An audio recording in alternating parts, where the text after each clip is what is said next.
We're going to go ahead and get into this second reaction of the night.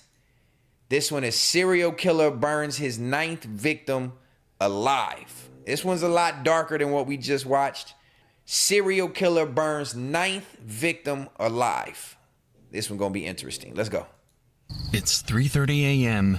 in a neighborhood in the city of Akron. CCTV records a man in a jumpsuit walking up to a house. Seconds later, what could only be a nightmare begins. Akron 911. Well, I got a fire going on 4th Avenue. It's fully engulfed. I think there's people in the house. It's blazing, man. It's blazing. It's up here quick. I can feel the heat. The lights are going out. It's burning quick, man. If somebody's That in there, shit they're went up in dead, man. flames. As the Fast. flames engulf the house, the mysterious man disappears into the night, leaving a trail of blood behind him. Oh, my God. Damn.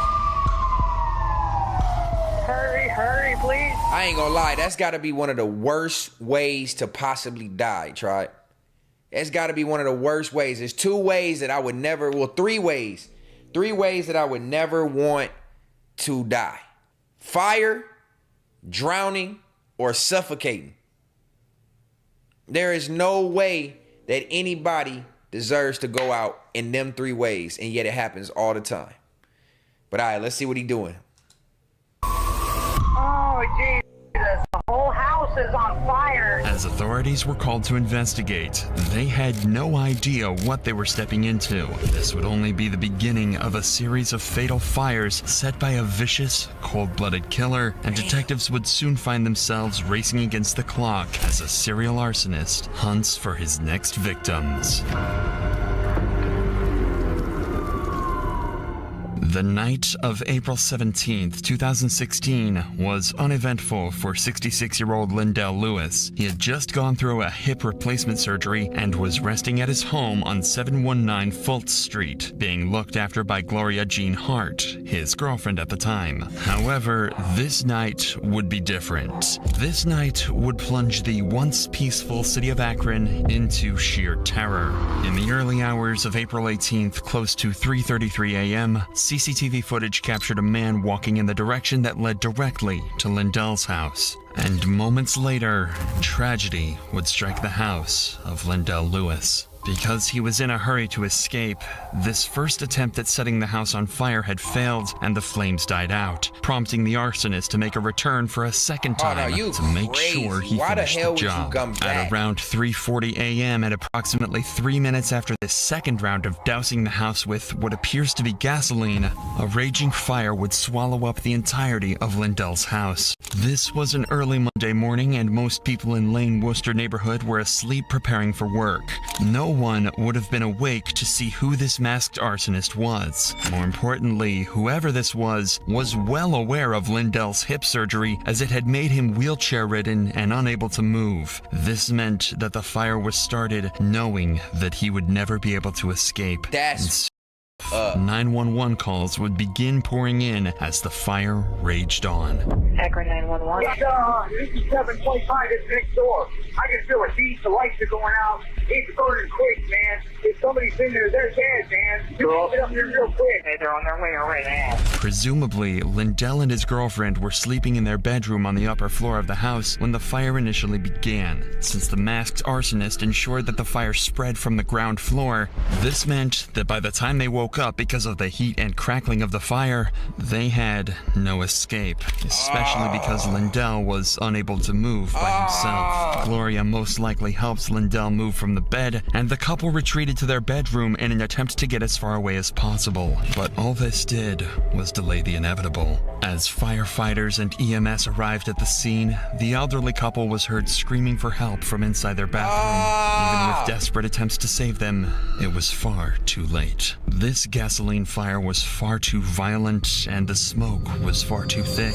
Gloria Jean Hart and Lindell Lewis were pronounced dead. That's sad as because you know in fires, it's like they say you die first from smoke inhalation and you die from like suffocating on smoke and you pass out and then you end up burning. Most of the time you don't die from being burnt alive. You die from the smoke first. But you're two elderly people. One is handicapped And the handicap is the man. So it's not like the woman is handicapped and the man has the ability to pick her up and being smaller and carry her or get her out the house somehow. She has to damn near die with him because she can't just leave him in there. Oh, what do you do? What do you do? The man is handicapped. He's the heavy one. She can't carry him nowhere. And your house is on fire, dog. Y'all know how hot it gets when you just by flames? Like, when you just near flames, you know how hot it is. Could you imagine your house and your room being on fire? To the point where, like, you trapped in the room? Like, you do know, I will say you do know, like, your way out of the house because you know it's your house. So, like, do you just run through the flames and go through your house to get out the front door? Like, damn, that's gotta be sick, bruh. By the time they were discovered, a tragedy like this was unheard of in Akron, not only because of the fact that there was now an arsonist on the loose, but because no one knew who his next victim would be. Because as it turns out, Lindell and Gloria were only 2 of his 9 victims to come. Damn, all this The kids. hunt for this masked murderer was on, and soon enough, detectives had a lead. During the night this fire occurred, the suspect had fled in this direction immediately after his second attempt. This meant that whoever this was lived in this general vicinity, and considering this, the very first suspect would be Stanley Ford. Stanley was a peculiar man. He often claimed to be a guardian sent by God and would spend his days sleeping so he could stay awake at night to watch over the neighborhood. Additionally, Stanley was years living next to each other. This is why officers were certain that Stanley would react with sorrow when informed of Lindell's death. But when a call was made telling him of the tragedy, something was Not at all, bro. I got I was you, calling man. to follow up with you about the fire across the street. You know, because of the tumultuous history that you and the people in Lindell's house had, everybody is thinking you, right? No, Tanisha, listen to me once again. I do not mess with these people up here. They had a neighborhood dispute. This is the person across the street from the house that burnt down, and they think or are under the impression that he has something to do with it because he has smoke with the neighbors. Now, I've had smoke with my neighbors before, already in my new neighborhood. So I can get why if something happens to that person randomly, you want to blame the neighbor. But there ain't no way that you live in the same neighborhood, gonna sneak out with all these ring cameras and all these security cameras everywhere. You're gonna sneak out your house, go around the block, come up in a hoodie, and light your neighbor's house on fire. That's out of pocket. I don't see that happening. To get me to come on and engage with them guys was nasty. They had prostitutes in and out all night. They was dealing with homosexuality. Them people was just bad people. I didn't do nothing to them people. Them people were just mean. I mean, listen here. When they moved up here, Tanisha, they stole everything that wasn't bolted down. Mm-hmm. Well, Mr. Ford, this is my concern. What's your concern? Is it how to make people believe that it wasn't you? Tanisha, I shouldn't you have take to. my word or you don't. That's all I can I say. shouldn't We do have have to. another option, What's that? the polygraph. Suspiciously, Wait, what? not only did Stanley refuse a polygraph test, but officers believed his reaction to be endorsing Lindell's death rather than mourning it. This was likely because of a lull in the two's relationship that stemmed from their arguments about property boundaries and maintenance. All right, so if you are a neighbor, if you get into it with somebody and you have a pure hatred for them, like I do for a couple people, if they decide, or not if they decide, if they ultimately demise and pass away, are you supposed to still have remorse or some type of like, oh damn, like sadness for that? I guess it depends on how tumultuous the relationship is and how much hatred is being spewed back and forth between people. Because honestly, I don't wish death on nobody, none of my neighbors, none of my fucking opposition, whatever word you want to use. I don't wish death on nobody. But am I supposed to feel remorseful after that to the point where like in the police report, you want me to take a polygraph because I'm not expressing enough remorse for their demise and I had issue with them? That's fucked up. I don't think we should put the pressure on nobody to feel sad when somebody dies, especially if they actually like hated that person. I don't know, just my opinion. I don't think you should have to be remorseful when anybody dies, especially if you may be used to death or you just a cold-hearted individual. This a neighbor. This ain't like a best friend or somebody you might have had a real relationship with or anything like that. This is a neighbor. So why do we expect the neighbor to have to be remorseful to the point where whoever he's talking to is asking for them to do a polygraph? No, that's crazy. However, in all fairness, this case was not limited to Lindell alone. In fact, Stanley was infamous for often disputing with neighbors when it came to property boundaries. All things considered, Stanley was only seen as a weird and obnoxious neighbor rather than someone who would burn a house down. For now, at least, he was not the most prominent suspect, as detectives began to believe that the one responsible for this fire may have been someone inside Lindell's house. The night the fire occurred, Lindell and Gloria were not the only ones in the house. Thomas Hugley and Garrett were two of Lindell's friends who were going through tough times due to financial constraints. Lindell was kind enough to offer the two of them a place in the basement of his home. Fortunately, Thomas escaped before the fire could swallow up the basement, but Garrett, on the other hand, just so happened to be somewhere else that night. By April 22nd, 2016, Akron detectives would call in Garrett for an interview to find out what really happened. First, let me say that I hate having to put you out there like that. Like all of that was terrible. I like what that happened. You cuss, that's my first language. But I was worried because they said you lived down there, and I hadn't seen or heard from you, so I waited. Yeah, I was there earlier that day because I was over my auntie's house doing a job for her. Mm-hmm. Now, what's her name? Shit.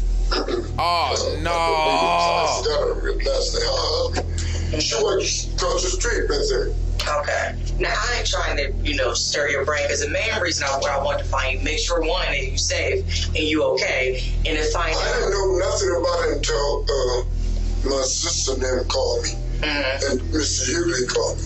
And what would they say? They said the house burned down, but they didn't tell me nothing about nobody got hurt in there.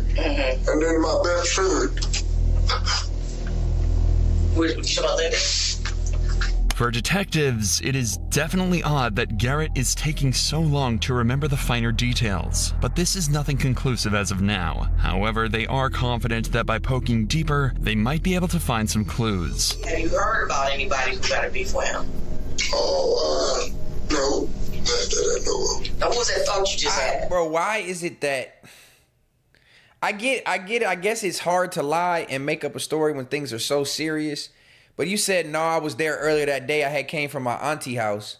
And then they say, what's your auntie name? And you can't even think of her name?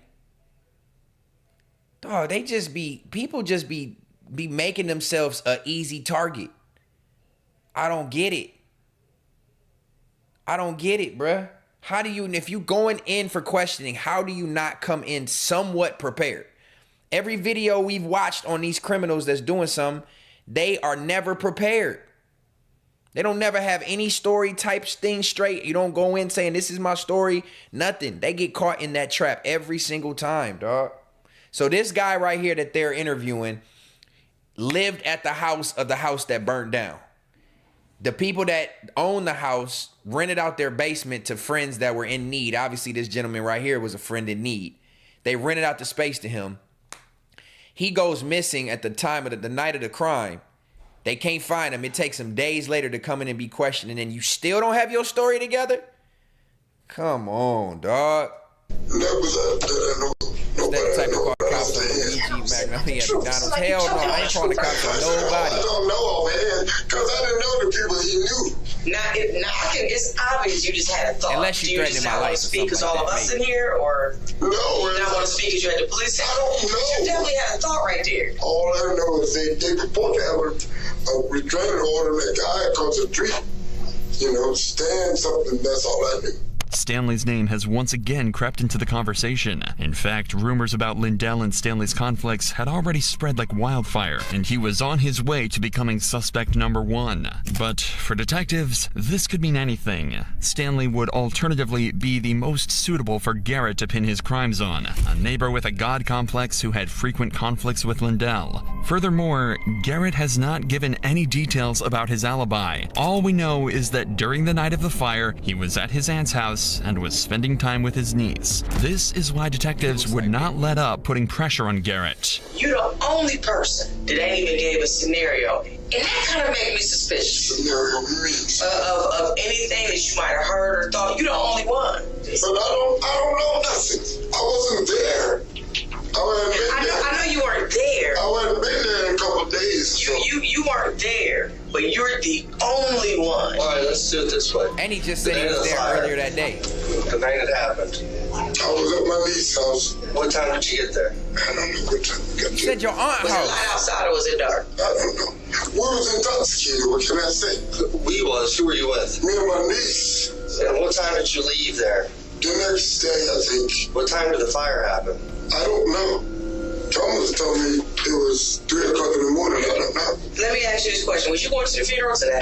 Yes. Yes. You know what Yes. time it is? It's probably at 10 o'clock. That's what they say. I'm going to say this. I'm just going to go home straight with you. But the gut feeling I got is that you have some names swirling in your head. You just don't want to give them because you don't want to give I them. don't know them. Right. I don't know them people. You might not I don't socialize with them people. We need your help. We're asking for your help. I know. I understand that. I just don't really know much, man. But, man, they protected me when I was on the football field. Huh? I had to be tackle. Huh? And they made it happen for me. What the They fuck is he said, talking about? we ain't gonna get tackled. Oh, my God. They was good guys. He can't For sit still. detectives, He must be this on was drugs, perplexing. A suspect that was willing to cry for his dead friend and housemate, yet had no solid story for where he was on that day, created a contradicting situation. No matter what, detectives cannot be certain that Garrett is the arsonist, so they would slowly push him towards a polygraph test, claiming it's the only way to prove his innocence. So let's see if we can get Sergeant Butler to come in and schedule a polygraph. Yeah, okay. I'll call you and schedule it. No, it's his schedule. We got a polygraph It's his operator schedule. here. We're going to bring him in here and he's going to schedule with you. Set up an appointment. Oh, my God. This is nuts. You know? I'm about to have a fucking heart attack. Listen, man. We're trying to help here. We're not I will. If I can help you, I will. I swear to God, I will. Well, if you need to get something off your chest and let us know something that you know, you will feel a whole lot better that you're our key to the information about who Why started. me? Why y'all putting it on me? I wasn't even Because you there. lived in the house for 2 years. Yeah, but I was never there, honey. And you're saying that you don't know or have heard anything about any I have not. I haven't been here long enough to hear the anything. car fire that happened in 2013 and you were in the house. You have no clue of who may have You're started. saying nobody gave any names. No, No. no scenarios, no theories, no nothing. It's just not plausible, sir. I mean, that just goes on in a normal conversation. Who do you think did this? I don't know. That's just part of the normal Where's our conversation. Even though Garrett just agreed to the polygraph, just moments later, he would have second thoughts. Mr. Garrett, this Sergeant Butler. He's How you doing, sir? They're saying you want to take a polygraph. Well, I'm taking a polygraph anyway. You just said you would. You want to. You said Hey, y'all do know, I don't know if y'all know, but they say polygraphs are all based off of obviously your heart rate, your sweat, your perspiration, and when you get asked a question, it spikes on there. So they say if you are going through a lot of anxiety or pressure, or like you're being forced into it in a moment where you're being backed into a corner, excuse me, you probably gonna fail the polygraph anyway.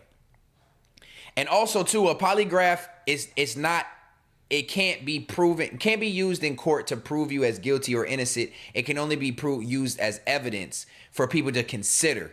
Because obviously there's not 100% guarantee that a polygraph is going to be accurate. Like I said, they say in order for you to they ask you a couple questions at the beginning that are very simple. Like, what's your name? How old are you? Are you from this city? Blah, blah, blah. They ask simple questions to regulate where you at. So they say if you do something to increase your heart rate at that time, that becomes your bottom line of where your heart rate is. So if you do then answer a question that you're lying about, your heart rate is already risen to that level. So like they say, in order for you to do that, you like bite your tongue or like pinch yourself really hard or induce some type of pain or something like that, or think of a traumatic experience while you're answering the easy questions, so that when you go to answer the hard questions or the ones that you are lying about, your levels are a little bit more balanced. I don't know. I've never taken a polygraph test. I just heard that's what you do. It can't be used against you as court as guilty or innocent. So if he failed this polygraph, that doesn't mean they can take him to jail for it. It's just going to be on record if or when he's ever prosecuted. So that's what I know about polygraphs, at least. But I would hate to be one who has to take that under duress, because you already stressed. You already backed into a corner. He already talking about he going to have a heart attack. He fiddling around. He going to fail that motherfucker off top. Take a polygraph. I didn't say that. A lie detector for sure got a lot of people life in prison. I didn't even know they banned it in court at one point. It was, damn, I didn't know that. I would if I needed to. Well, it's coming down to a need. Oh, really? Yes, sir. Yes, it is. Okay. Go ahead and talk to the sergeant here. He'll explain it. Is this something that you'd be willing to do, is take a polygraph? No, I changed my mind. That ain't working. Why is that working like that? You volunteered. I didn't mean that. I said I might. Usually, suspects are never legally obligated to undergo a polygraph test. Even if they did, these tests are not presentable in court due to a lack of accuracy and reliability. Look at your boy. Look at your boy. I know a little something. I ain't even watched this yet. You know what I mean? I know a little something. You see how that shit just work out like that? I ain't gonna go ahead and confirm everything I just said, man. But yeah, look at me, man. Look at your boy, know a little something. They are sitting here telling you lie detector tests are not generally admissible in court due to their questionable accuracy and reliability, as the results can be influenced by factors such. Hey, look at your boy. Look at your boy. What the fuck is the third law? You know what I mean? Mental state and physical health, they can be used in some investigations and for decision making when applying to some federal employment positions.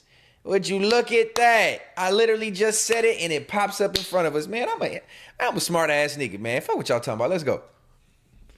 Since results are affected by several factors like anxiety and mental and physical health, and with Garrett's insistence that he is innocent and was not at Lindell's house often, detectives are stuck with no other suspects. Their only remaining choice was Stanley Ford, the self-proclaimed neighborhood guardian. Hey, that looked but like at the this same point, walk. this was more of a gut feeling for detectives, as they could not put up a plausible case against him for an arrest. In their eyes, many suspects were just as suspicious as Stanley, if not more. This meant the Arkan arsonist was still on the loose, and maybe these investigations had scared him, because things seemed to settle down. For the entirety of 2016, there were no more fires, and most began to forget about the incident. However, this peace would soon come to an end.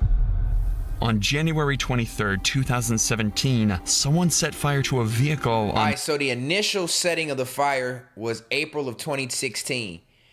Nothing else occurred after that. And then we come up to January 2017 and another fire comes. So if it is the neighbor and you wanted to get the shit off your back, you should have went and set another fire in another neighborhood at a random house to make it look like it's like an arsonist in the area and not a targeted attack. I hope it ends up not being the neighbor, but goddamn, it's literally pointing to that nigga. 723 Russell Avenue, just a few blocks away from the first fire. The next 2 months would be another wave of silence from the arsonist until May 15th, 2017, when close to 3 a.m., Lane Worcester neighborhood was given another rude awakening. Same Multiple people are neighborhood? dead after a house fire in Akron this morning, and at least some were children. The Akron Fire Department says the home was fully engulfed when they arrived. The heat was so high, a staircase melted away. The exact number of victims has not been released. A fire on 693 Fultz Avenue had resulted in the death of 7 people. 35-year-old... Damn, 7 people in one house?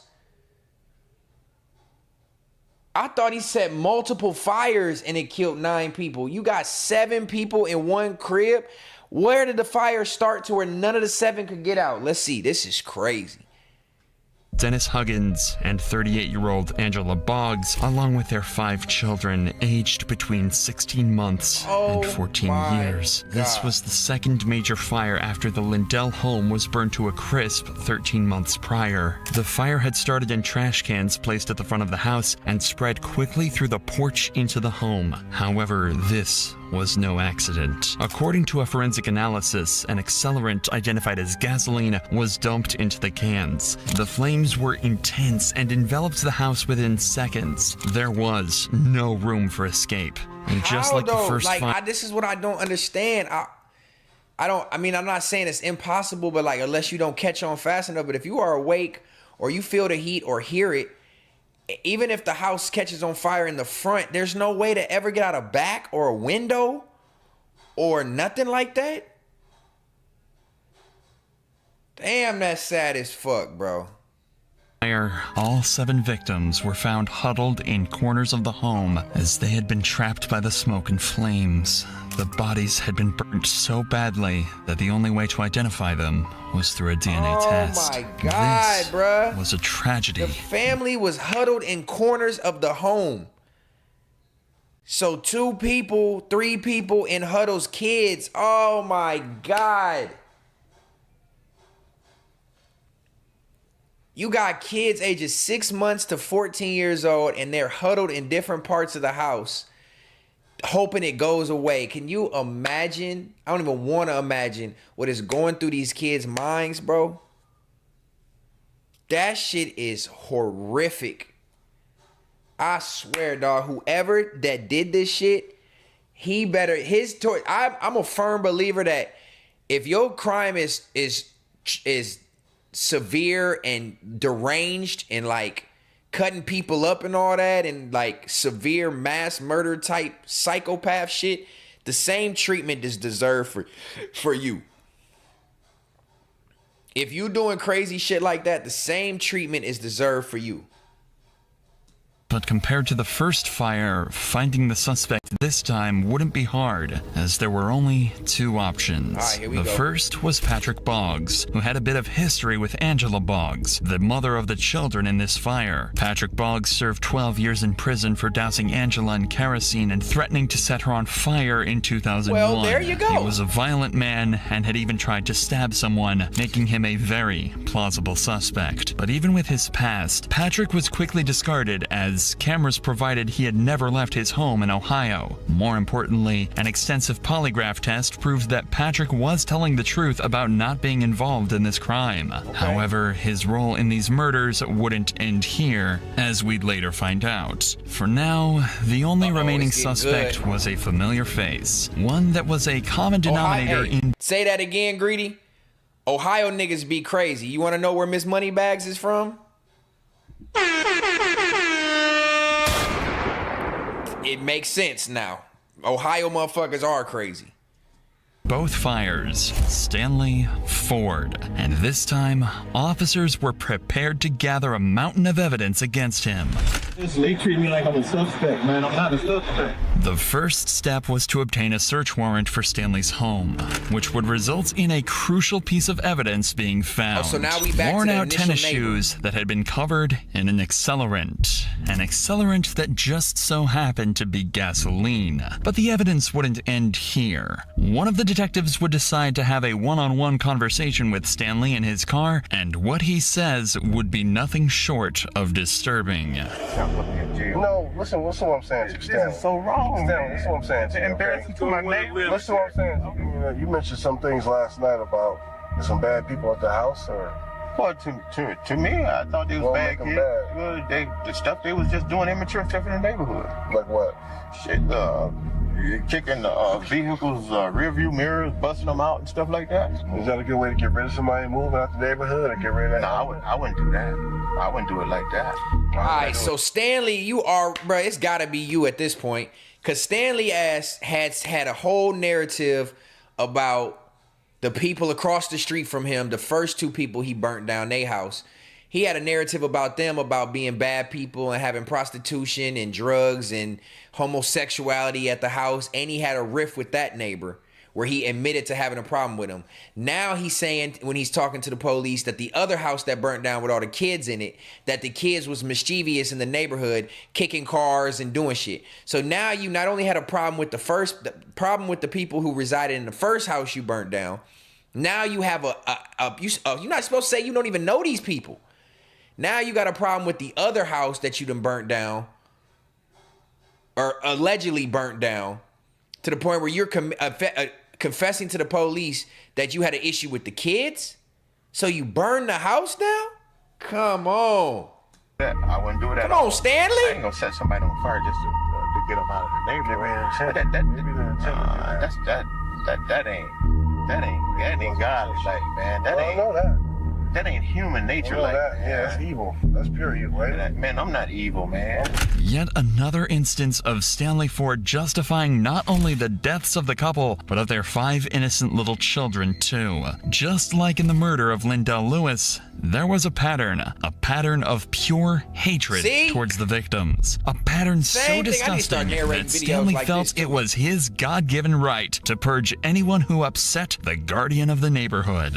In this case, Stanley often accused the family of dealing drugs, damaging his property, and engaging in illegal activity. Man, I hate an old neighborhood watch ass nigga, dog. I hate an old neighborhood patrolling ass, protect the neighborhood ass nigga. Mind your fucking business. I hate people like that, bro. People who always want to interject themselves in something that's going on around them that has nothing to do with them. Like, goddamn, he's the neighborhood watch to the point where you got an issue with every single house in the neighborhood? Stanley, your ass did this shit. Which only fueled his hatred towards them. Several neighbors had witnessed heated exchanges between the couple and Stanley leading up to the fire. Not only that, but the night of the fire, neighbors mentioned how they saw Stanley continuously patrolling the house. This would be corroborated by CCTV footage that would not only catch Stanley walking towards the house right before the fire, but also running away from it after. If all of this was not compelling enough, there would be one last piece of evidence that would solve the mystery of the Arkan arsonist. Take a look at this footage from the 2016 fire of Lindell's home. Now, matching this with the footage from the 2017 fire, and matching both with the footage from when police spoke with Stanley in the neighborhood, there is one correlation. The way the suspect walks is exactly the same as Stanley's stride. I said that shit too. Without a doubt, Stanley was the one responsible for the cold-blooded murders of 9 people. Officers were now certain of this, and soon enough, Stanley was called in for an interview to be confronted with his sick crimes. We want to talk to you. I want you to be honest with me. Okay. Be honest. Let's talk about the day in question. Let's go back to the fire. Yeah. What about it? Okay. What can you tell us about the fire? I don't have no knowledge of that. So what's the point? You know, sometimes I explain to them, I exercise, sometimes I get Charlie horses. Right. Sometimes I walk the street and back. You know what I mean? Something like that. I get a Charlie horse? Dog, how can you be so, how can you commit such crimes and be so, adamant to, execute these crimes in the right way? But then when you get into a interrogation room, you say dumbass shit like this. I told him, sometimes I walk the neighborhood because I get a Charlie horse. Nigga, a Charlie horse don't require you to walk around the neighborhood. How can you even say some shit like that? That don't even make sense. That's the excuse you use for being able to walk through the neighborhood? I get a Charlie horse sometimes, so I walk the neighborhood. Dog, come on, man. Do that fire, man. In the face of these denials, detectives decide that enough is enough. No matter what, they need a confession out of Stanley. Boy. And the best way to do that is to show him all the evidence that points towards him being the arsonist. That's you running back to the house. Mm-hmm. At the time of the fire. Okay. Right. We got you running to the house. You're not asleep. You weren't. You're on the camera, Stanley. I want no camera from the fire. Stanley, you're on the camera running from a fire? We got you. Are they lying to you? Hold on, did I miss something? Hold on, let me make sure. I think they said fire, man.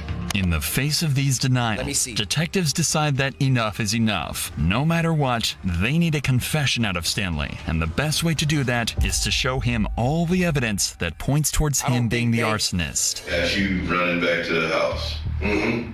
At the time of the fire. Okay. Right. We got you running to the house. You're not asleep. You weren't. You're on the camera, Stanley. I wasn't on no camera running from the fire. Stanley, you're on the camera running from a fire? We got you. I didn't run from no fire. Stanley, listen. Yeah. I ain't running. You see how high-pitched his voice got? Yeah. We know the answers, okay? Right. Okay. But I wasn't running from no fire. Okay. I wasn't running from no fire. You see the fire, okay? You're at the fire. No. I'm not at no fire. You're at the fire. I'm at a fire? Yeah, you're at the fire. I'm at a fire? We need to hear your side of the story. John, I'm being honest, man. I didn't do anything. I mean, I can't look at somebody and do what I want to do that did that. I got too much to lose, man. His voice got so high pitched. We got all the pieces, we know the answers. This is what we want to know. Is there some reasoning or some kind of something that happened, man? Did somebody piss you off or somebody do something? No. To maybe why, maybe like I said, maybe trying to send a message. I'm allowed to walk the neighborhood. I wasn't at nobody's house. I'm walking. Explain why you running back from the house. I didn't do that. Oh yeah, I'll tell you, I got it wrong. Well, you know. Okay, we got you. Often a suspect will refute their crimes even in the presence of concrete evidence, as this would still give them a fighting chance in court. But you in this case, Stanley is doing exactly this, and no matter what detectives say, he won't be cracking anytime soon. Oh, Keefy D edition. I did. No, for sure. I didn't do that. I wouldn't have dared to did that, man. I was doing explain. And speaking of Keefy D, fuck that nigga. He deserves to rot in prison too. Nigga, fuck him. Okay, back to it. I didn't do it. I'm serious. I didn't do it. I'm not going to admit to that. I didn't do it. If I did, I admit to it. I didn't do that. Let me explain the charges. Go ahead. Okay. You have 7 counts of aggravated murder. However, this would be far from the end of Stanley's saga. Because he never admitted to anything and had a history of being mentally unstable, there was a chance that he could get away completely scot-free in court due to his mental status being absolved of all his crimes. 62-year-old Stanley Ford's trial would begin on Monday, August 30th, with the prosecutor, Michael D'Angelo, making his opening statements that focused on correlating the masked arsonist with Stanley Ford. That timeline, his statements, and the similarities of his actions show his opportunity. And ladies and gentlemen, the evidence, all of that will reveal his identity. And that will show you that when the defendant gets angry with his neighbors, he sets their property on fire and he kills them. And at the conclusion of this case, Mr. LaPrinzi and I are going to ask you to find the defendant guilty of all the charges and all the specifications. Stanley's defense, on the other hand, knew the kind of uphill battle that they were facing and decided that the best approach would be not to prove Stanley's innocence, but to disprove the suspicions of his identity. A lot of the evidence that you're going to be presented to is not a dispute. It's not a dispute that there were 3 fires set. It's not a dispute that all 3 fires were set intentionally. This icon. And it certainly is not a dispute that there were 9 deaths. Coroner, the medical examiner is going to come in, talk to you about the homicides that she ruled, and then the cause and the manner of all 9 of those deaths. Those facts are not in dispute.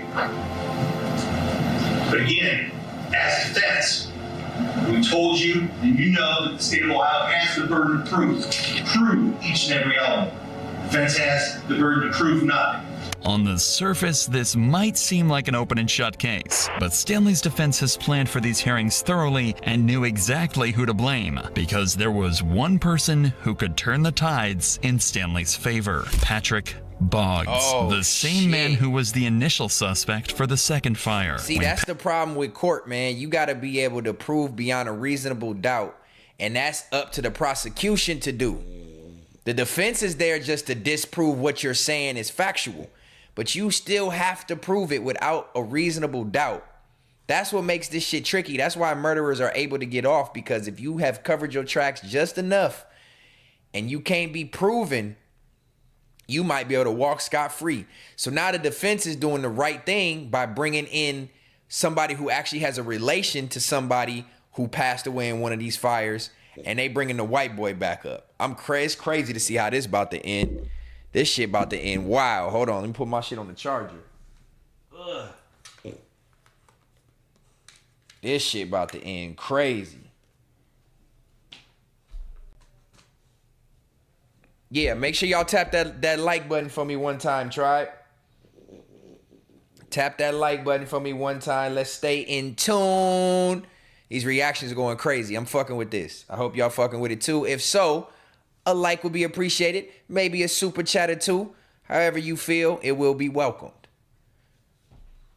Patrick was arrested. The most conclusive evidence to dispel suspicions was his polygraph tests, but these tests are not admissible in court. Not admissible. This meant that when lead detective Troy Looney was called to the stand, he could do nothing but watch as the defense twisted this case. You knew during the course of your investigation in 2001 that Patrick Boggs tried to set Angela Boggs on fire, correct? Correct. Also beat her up, correct? Correct. He believed she was cheating on him with a black man, correct? Correct. That piqued your interest in this case too because of who Angela Boggs was now dating, fair? That's correct. This line of questioning puts the prosecution in a tough spot, as Detective Troy could not immediately dispel the doubts of Patrick being the suspect using the results of the polygraph test. However, the defense would not lose momentum on this win. They would play their final trump card, bringing in Patrick Boggs himself as a witness. And at this time, do you choose to testify? I choose plead the fifth, and not testify at all. So you're choosing to invoke your Fifth Amendment right against self-incrimination, is that correct? Yes, ma'am. With him pleading the fifth, the defense's case became much stronger because for the jury, a suspect refusing to answer questions meant that he did not want to incriminate himself in a crime that he may have been involved in. Why is he, my question is, why do they even have him in court? They never said he was even arrested for the crime. If they already had one man in jail, why would they have another? He looked like he's in, they don't look like it looks like he's in like jail scrubs. So maybe he was in jail for something else. So they brought him into trial. Oh man, and this nigga talking about he don't want to answer no questions about it. He passed his polygraph, but they can't use that. Man, I hope they don't get the black dude off, because I know Stanley did it. Thus shifting some of the blame off of Stanley. Fortunately, there was one silver lining. A major step of the defense's plan was to use Stanley's extreme beliefs to drive the case towards an evaluation of his mental health. Unluckily for them, if Stanley didn't hesitate to murder 9 people, he wouldn't hesitate to fight his own defense team and admit in front of the jury that he had no mental issues. I didn't commit a crime to be put to deal with all these competence of these different psychologists and psychiatrists and stuff. It doesn't make any sense, you know? But I gotta tell you, it's incumbent upon you to cooperate with Dr. Karpowicz. I'm not saying a doctor, Your Honor. I'm done with it. I'm not saying no more doctor. At this point, the only thing left to do was for the jury to come to a decision. However, even with every single one of the defense's attempts to save Stanley, the decision would come out to be in favor of the prosecution due to the overwhelming evidence they had. The similar walks of the suspect, recordings of Stanley expressing his hate towards his neighbors, and Stanley running back to his home after the second fire. One verdict, one aggravated murder regarding Angela Boggs. We, the jury, being duly paneled and sworn and affirmed to well and truly try and do deliverance make between the state of Ohio and the defendant Stanley O. Ford, do find the defendant guilty of the offense of aggravated murder, a charge in the indictment, on or about the 15th day of May 2017. But even though he was found guilty of the fires, jurors were yet to conclude their decision about Stanley's punishment. This is when the defense decided to move forward with Plan B, do anything to save Stanley from the death penalty. There were a total of 12 jurors, and a unanimous vote was needed to give Stanley the death penalty. Even if one of them disagreed, he would be given a life sentence instead. And on the 12th day of his trial, only 11 of the 12 would vote in favor of the death penalty. Damn, it's the gotta be defense unanimous. was successful in their attempts to save him, as just one juror disagreed, feeling that he should only be given life in jail. But So I be even torn on shit like that. Do you hold on, man. Hold on, kid. I be torn on shit like that. So life in prison is obviously way more torturous than go ahead and put you out of your misery, right? So at times I'm like, do you give the death penalty because you deserve to die too, or is that too easy of a cop-out? Do you deserve to suffer for this type of crime? Do you deserve to suffer? I think the death penalty should only be put into play if they're going to kill you the exact same way you committed your crime. Like I was saying earlier, if you committed your crime by arson and killed people and the death penalty is going to be death by arson, then you die by fire, then yes, death penalty should be on the table. If you cut somebody's head off and the death penalty is for you to get your head cut off, then fuck it. That's the death penalty. I'm all for it. But just to kill you by lethal injection and take you out of your misery with just to save you from prison. There's so many people in prison that want to be killed anyway because of how torturous the conditions are in there. Like, I'm not in agreement to taking you out of your misery because with the type of crime you did. You deserve to sit with that and be punished in prison for the rest of your life for these type of crimes. Unless you're going to be burned alive the same way you burnt these kids alive. Then at that point, I'm like, I'm all for the death penalty. So that's why me as a juror, I don't know if I'd be able to... Simon, stop. I don't know if I'd be able to agree to the death penalty either, because if the crime is horrendous, you need to sit and suffer for that.